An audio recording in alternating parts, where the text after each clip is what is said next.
Alléluia.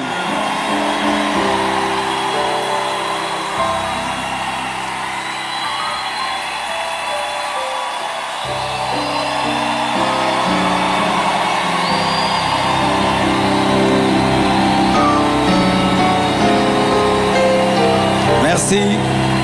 Prenez place, s'il vous plaît.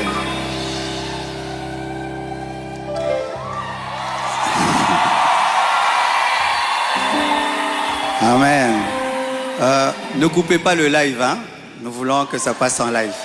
Ne coupez pas le live.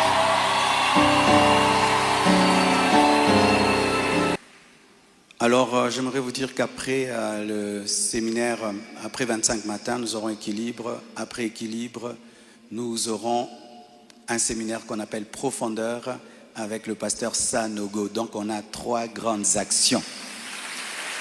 Alléluia. Aussi, mon 8e livre est disponible pendant ces 25 matins.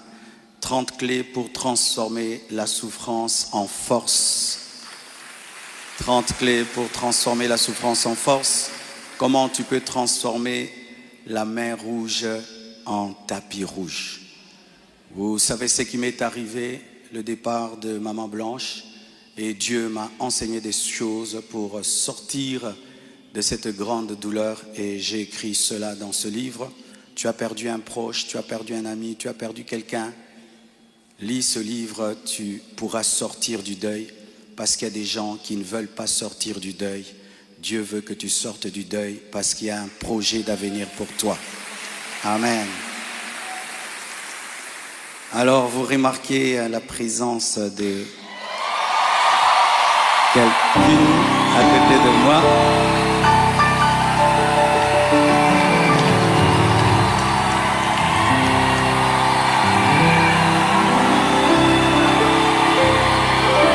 Amen. Est-ce que je peux maintenant parler? Amen. Alors, beaucoup de gens posent la question, elle est d'où, elle est d'où, elle est qui? Même des gens me posent la question, même sur ses cheveux. Est-ce que ce sont ses vrais cheveux? Mais les Congolais, nous sommes graves, hein? Même les cheveux de quelqu'un, vous suivez. Elle est malienne, elle a aussi des origines libanaises, donc c'est un mélange comme moi aussi. Alors, j'ai quelque chose à vous dire. Alors, pour ne pas aller de travers, j'ai préféré écrire afin d'être concis et d'être clair, parce que il est bon vraiment que je vous raconte comment on s'est rencontrés. Amen. Hein?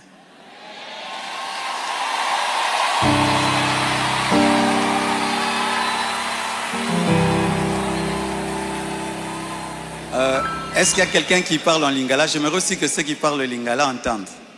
Qui interprète bien le lingala et qui est bien habillé?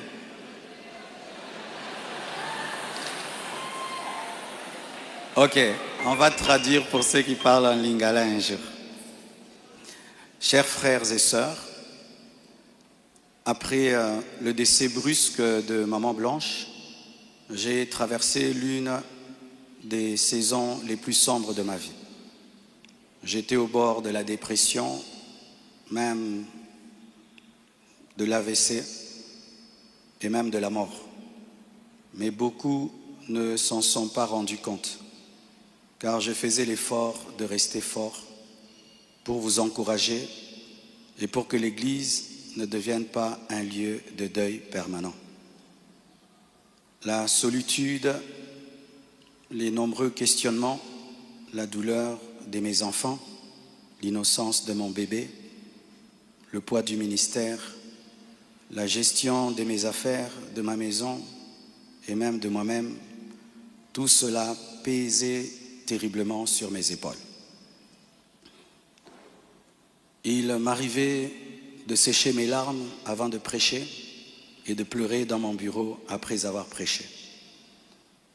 Dans cette épreuve, le pasteur Ézéchiel Moulumba, un ami d'enfance et fils du même père spirituel, me parla un jour de sa fille Esther. Mais je lui répondis que je n'avais ni la force ni la tête à cela. J'avais même demandé à Dieu le don du célibat dans l'espoir de ne plus jamais ressentir le besoin de me marier. Mais Dieu ne répondit pas à cette prière. À plusieurs reprises, par l'intermédiaire des prophètes, des songes et des convictions personnelles, le Seigneur me fit comprendre qu'il voulait que je continue ma route et que je refasse ma vie avec quelqu'un d'autre, et qu'il était dangereux pour moi de rester longtemps dans le veuvage, car un plan maléfique se tramait contre ma vie, mon ministère, ma famille et l'Église. Je me souviens d'une vision particulièrement marquante. J'étais dans une chambre encerclée de très longs serpents aux couleurs magnifiques. Ils faisaient semblant de dormir, attendant que je marche sur l'un d'eux pour m'attaquer. Leur venin était aussi mortel que la beauté de leur couleur. Un seul carré d'1 mètre sur 1 mètre me servait de refuge. La pièce avait une unique fenêtre qui ne pouvait s'ouvrir que de l'extérieur. Et je voyais une servante de Dieu venir ouvrir la fenêtre afin que je puisse m'échapper. Dans cette agonie intérieure, le Seigneur me poussa à recontacter le prophète Ézéchiel, qui me donna le numéro d'Esther. Mais au début, elle ne répondait pas. J'en fis part au prophète qui lui transmit alors mon propre numéro. La première chose que je lui avais demandé, c'était de prier pour moi. Ensuite, nous avons commencé à échanger. Je lui ouvrais mon cœur, elle m'écoutait, me soutenait, priait avec moi, tout en continuant à remplir fidèlement ses responsabilités au travail, parce qu'elle était une responsable là où elle travaillait. Et à l'église, elle était plutôt photographe, caméraman, modératrice, prédicatrice. Elle était diaconesse et elle était consacrée pasteur. Et elle continue à remplir fidèlement ses responsabilités au travail à l'église, même très tard la nuit, quand j'avais des insomnies et malgré le décalage horaire de 5 et 6 heures. Au fil du temps, une relation sincère est née. Une flamme s'est allumée et dans mon cœur, j'ai eu l'assurance que c'était elle. J'en ai parlé à son pasteur, à mes parents, à mes pères spirituels et à mes amis, afin de ne rien faire sans rédévabilité, conseils et prières des autres. Même mes enfants ont été associés. Ils ont souhaité la rencontrer, ce qui s'est fait selon le timing de Dieu à Bruxelles. Le Seigneur m'avait parlé d'une période d'1 an. Il ne l'a pas dit qu'à moi, mais à d'autres, y compris certains d'entre vous. Plusieurs ont même reçu des détails précis la concernant, ce qui confirmait ma direction. C'est pourquoi le mariage a été célébré le mercredi 23 juillet en Belgique. J'aurais aimé qu'il ait lieu à Kinshasa, mais cela aurait été trop coûteux et compliqué à organiser.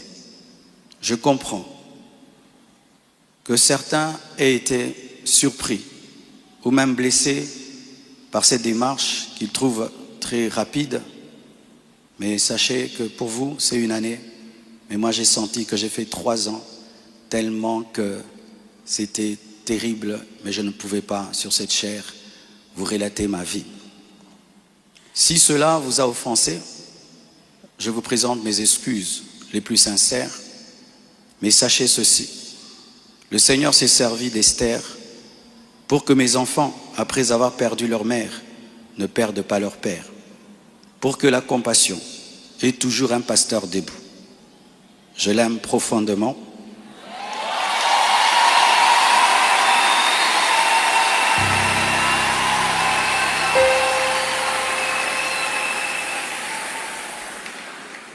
Je l'aime profondément. Elle n'est pas venue pour effacer la mémoire de Maman Blanche, mais pour continuer l'œuvre, comme Élisée après Élie, avec humilité et soumission à Dieu.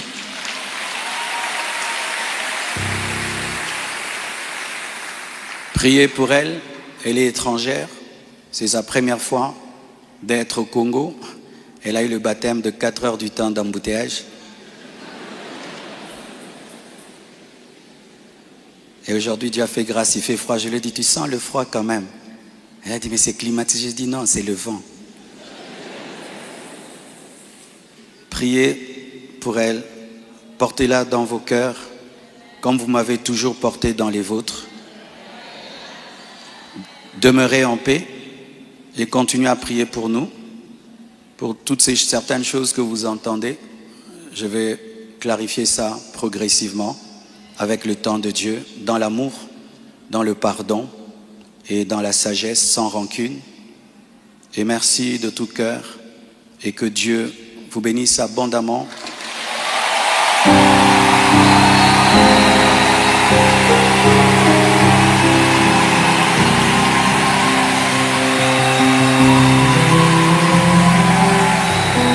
Pour votre soutien, vous avez prouvé au monde que vous êtes une église mature.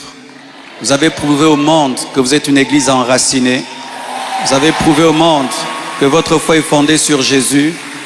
Vous avez prouvé au monde que vous êtes une église 4x4, une armée de Dieu.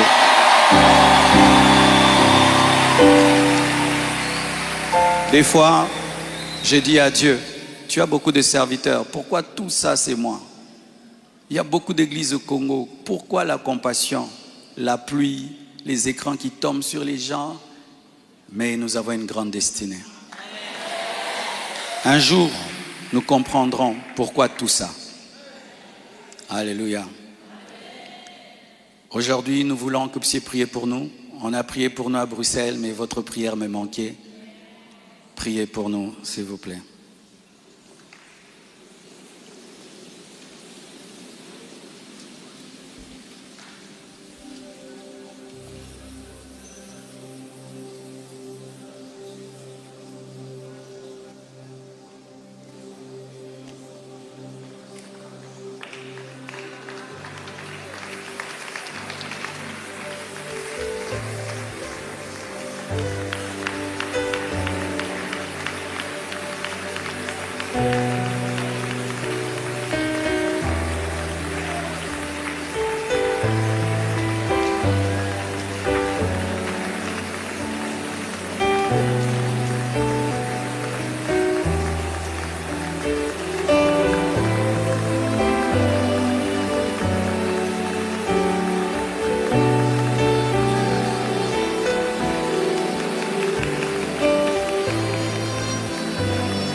Alléluia. Maman Esther va prier pour nous.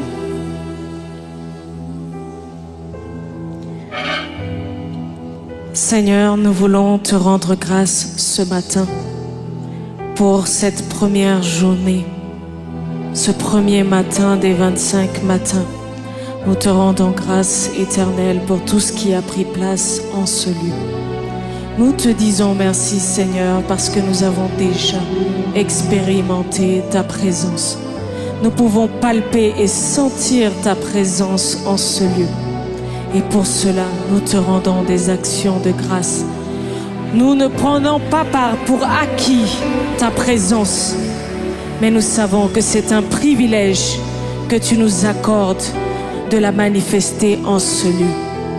Et c'est pourquoi ce matin, nous te disons merci. Nous te recommandons également les restants des 25 matins. Nous prions, Seigneur mon Dieu, que nous puissions expérimenter ta présence jour après jour et davantage en ce lieu. Que nous allions dans une profondeur de ta présence. Nous allions encore plus en profondeur dans ta présence. Que nous expérimentions, Seigneur, une dimension que nous n'avons jamais expérimentée auparavant. Et que Seigneur, tout un chacun ici présent qui a délaissé sa demeure pour venir en ce lieu, et toute l'Église Compassion rentre dans une nouvelle saison à partir d'aujourd'hui. Nous recommandons, Seigneur, tous les orateurs qui vont fouler cet autel, Seigneur. Nous prions, Seigneur, que ça ne soit pas, Seigneur, de par leurs propres mots, par leur propre intelligence qu'ils parlent, mais que ce soit, Seigneur, les oracles de Dieu qu'ils déclarent en ce lieu. Seigneur, nous te recommandons, Seigneur, le retour de toute personne ici présente, Seigneur. Nous prions que tu les protèges, que tu les gardes, que tu préserves, Seigneur, chacun des membres, chacune des familles de cette Église et tous ceux qui nous suivent à distance sur les réseaux sociaux. Bénis le restant de cette journée. Bénis la journée de demain, le culte de demain, Seigneur. Et que toute la gloire te revienne. Tous les honneurs te reviennent, Seigneur. Que toutes les acclamations, Seigneur, montent au-devant de ton trône. Car toi seul es digne, Seigneur, de recevoir notre adoration, notre louange. Tu es le roi des rois. Tu es le Seigneur des seigneurs. Tu es le maître incontesté de l'univers. Il n'y a point d'autre nom, Seigneur, qui soit au-dessus du tien. Sois élevé, Seigneur. Sois glorifié.